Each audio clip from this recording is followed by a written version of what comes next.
I don't know how this tassel's going to be good, but whatever. I'll deal with it. Also, I'm not the one only, but okay. So, we made it, guys. This cliche, overused, and blatantly false statement has somehow slithered its way into almost every graduation speech I have ever heard, like an aggressive cancer that makes somehow an already 3-hour-long ceremony more painful than it already is.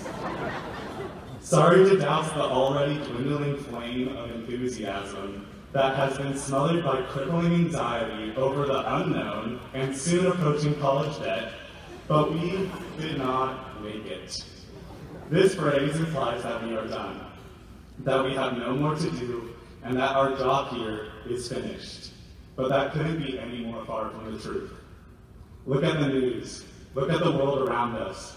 There are wars left and right for reasons that even elude the people holding the assault rifles on the front lines. America is politically split down the middle, with both sides yelling at each other, not willing to compromise, causing the government to shut down, see the tassel, causing the government to shut down on multiple occasions while the U.S. national debt is more than $19 trillion. The U.S. presidential election, which determines the new leader of the good old U.S. of A., has developed into the punchline to a joke on a 17-year-old's Twitter. And we sit here in funny hats and glorified nightgowns saying that we made it. For God's sake, I don't even know how to do my taxes. Will I magically understand how to file a 401k when I am handed my high school diploma? Or will it hit me when I walk out those doors? The birds chirping, the sun hitting my face just right, the soft June breeze fluttering my graduation tassel to and fro, so that I will finally understand how I am contributing financially to the society I live in. Because that's why we are all here, graduating today, for financial success. But this is just my overactive, self-deprecating, cynical 18-year-old mind running loose. This is a front, a facade to hide the fact that I am terrified of growing up, leaving a place that I have called home all my life, for a city that is unfamiliar and far away, the other side of the country to be exact. I am leaving the comfort of home, the excitement of receiving encounter hugs on Encounter Monday, the tall silhouettes of evergreen trees looming over me like giants, the shadow of Mount Rainier hovering over me like a mother hovers over a baby's crib.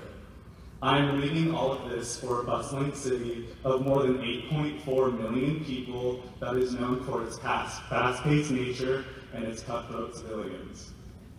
But I can say this all with a smile on my face, not because I am in denial and finally at my mental break, but because of the words of a wise man that ring in my ears, telling me to have faith in the results, never despair, that the universe has a plan for me and that everything will be okay, that I am capable, that I am ready to say goodbye. And call me idealistic and naive, but I firmly believe this due to the fact that the people sitting in front of me put my overactive, cynic mind at ease.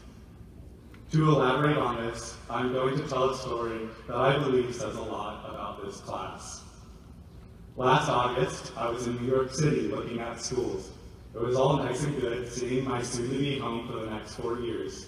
My father and I had a day set aside for sightseeing, so we decided to go to the Met, because I'm really cultured and I really want people to think I'm cool and hip. I moseyed around the art, trying to seem introspective and deep, when really I was thinking, wow, that's pretty, and moved on. This carried on until I got to the Van Gogh exhibit, where I saw a still of a big yellow sunflower. It was a very simple painting in concept, just a sunflower in a vase, drooping a bit to one side, with a bright mustard yellow background that complements the petals nicely. I thought, wow, this is really pretty.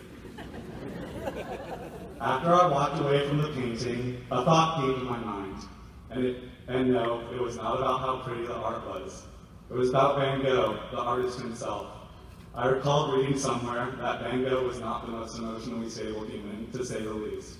It is said that while he was having his volatile depressive episodes, he used to eat yellow paint to ease his own sufferings, because he thought that the beauty of the paint would somehow combat his sadness. Ultimately, he wanted to be happy. If this story is true, which I'm not completely sure if it is, the yellow Van Gogh ingested to fight his fits could have been the same yellow in the sunflower petals that I saw that day in New York City. And I have to say, it was very beautiful. I tell this story because I do relatively the same thing, but instead of ingesting colors that I find beautiful, I surround myself with them, forming a rainbow mosaic that has been the backdrop of my past 4 years at Bellarmine. I surround myself with electric blues that put the skies of the Sahara Desert to shame. Calming yet assertive, they are concise, they are punctual, they are determined. They have their noses in books, staying up late studying for a test the next day. They wake up early to go into class and ask additional questions, trying to understand every little thing, trying to get the most of the opportunities that seem to pass others by. They stay for math tutorials during lunch, eating their lunches that come in Tupperwares with individual compartments for each type of food, while simultaneously absorbing as much knowledge as they can. They help me when I don't understand a lesson that day, or when I have to study for a test the next period. They push me to learn as much as I can. They taught me that I too have the ability to learn, to be determined like them. I surround myself with pastel yellows, the pollen stuck to a bumblebee fuzz that will soon be tirelessly made into elixirs of goddesses, lightning bolts illuminating the humid summer nights, demanding the spotlight for at least a flash of a second. These yellows leave black and white photos wherever they may go, always somehow collecting in the back of my unvacuumed Honda Civic. Each one an individual work of art which captures the colorful soul of the subject. These yellows show me the world in a light that makes everything seem exciting and new, like I have not lived a single day on this planet. They have taught me how to think for myself, to think creatively. They have illuminated a path in life that I would otherwise never have known existed. I surround myself with fiery reds that burn like neon signs screeching on a city market street, reds that run down the back of a creature with a venomous bite. They run through this life with a fist clenched light and a one-tracked mind, ready to kick and scream if it may be, ready to fight for whatever they believe in. They show me passion that is so contagious. I see people light up like candle wicks whenever they pass by, but instead of wilting under the immense heat, they grow with gusto and passion. These reds have taught me how to fight. These reds have shown me that there is something always worth fighting for, even when all you can do is pick up a baseball bat and smash something. And lastly, I surround myself with stormy purples, ones that fill gardens with sweet scents, ones that glow so vibrantly in the battle between the setting sun and the determined clouds.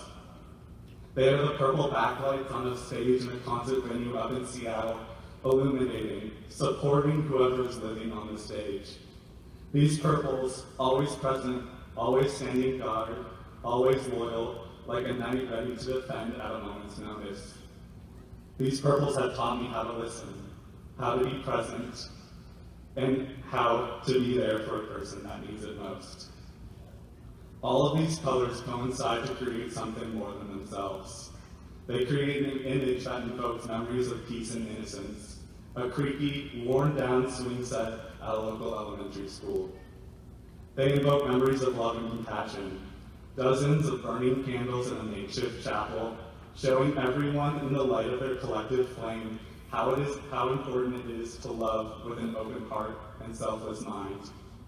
They invoke memories of even stress and self-doubt, the smell of eraser shavings on a half-filled-out Scantron, the clock ticking, brain filled with static. All of these memories so vivid now, begging the question, will I remember these moments in the years to come? On my 10-year reunion, 20-year.